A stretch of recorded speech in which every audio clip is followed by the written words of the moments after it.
जब किसी वर्ड में आई के बाद जीएचटी आए तब भी आई को आई से पढ़ते हैं और जीएचटी में आया जीएच हमेशा साइलेंट रहता है।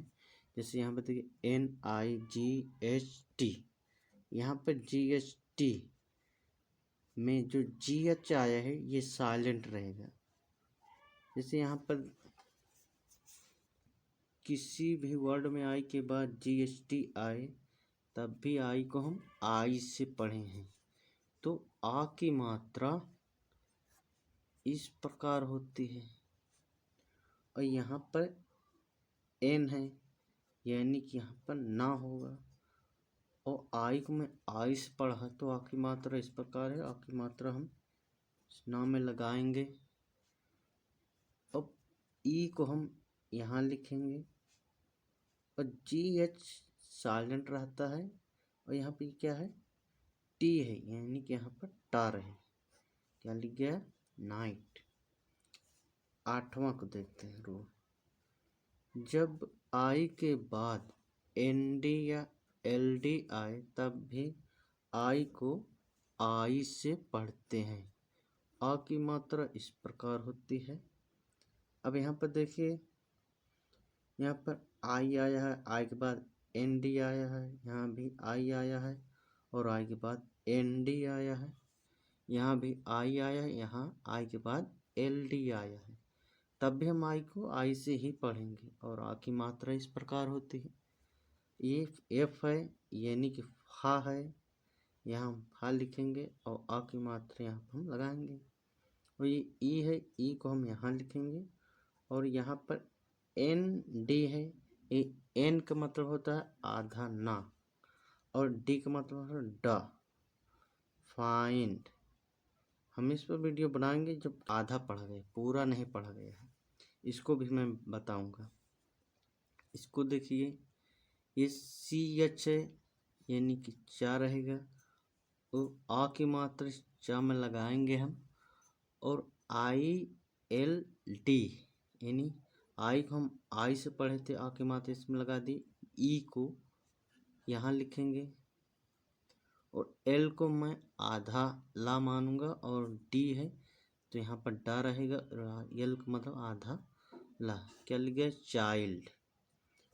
इसको भी देख लेते हैं। ये के है यानी कि का रहेगा और आ की मात्रा का में लगाएंगे हम और ये ई, इसको हम यहाँ लिखेंगे और एन का मतलब आधा ना रहेगा और ये डी। क्या लिख गए काइंड। रूल 9 है। ये रूल 9 की बात करते हैं। जब किसी वर्ड के लास्ट में टी यस या टी आई या फिर यस आ जाता है के बाद इसके बाद आई ओ एन आए तो आई को हम शा से पढ़ते हैं, यस एच की ध्वनि में पढ़ते हैं। जैसे यहाँ पर देखिए यहाँ पर SION आया है तो आई को मैं शा से पढ़ूंगा और यहाँ भी SION आया है तो यहाँ पर मैं आई को शा से पढ़ूंगा। अब जैसे पढ़ना ना आए उच्चारण करना तो इसको दो पार्ट में डिवाइड कर लो। एक तरफ PEN लिख लीजिए और एक तरफ SION लिख लीजिए।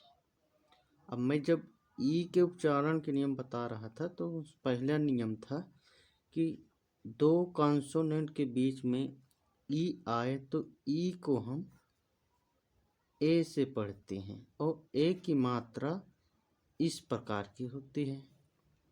अब यहाँ पर जैसे क्या पी है तो यहाँ पर क्या लिखा जाएगा, यहाँ पर पा रहेगा और ई आया है तो ई को मैं ए से पढ़े हैं, ए की मात्रा इस प्रकार है तो ए की मात्रा इस पा में लगाएंगे हम और इसके बाद एन है तो यहाँ पर ना रहेगा यानी कि ये पेन है और यहाँ पर एस के बाद आई ओ एन आया है तो आई को मैं शा से पढ़ूंगा, यहाँ मैं शा लिख दिया और ये एन है यानी कि ना।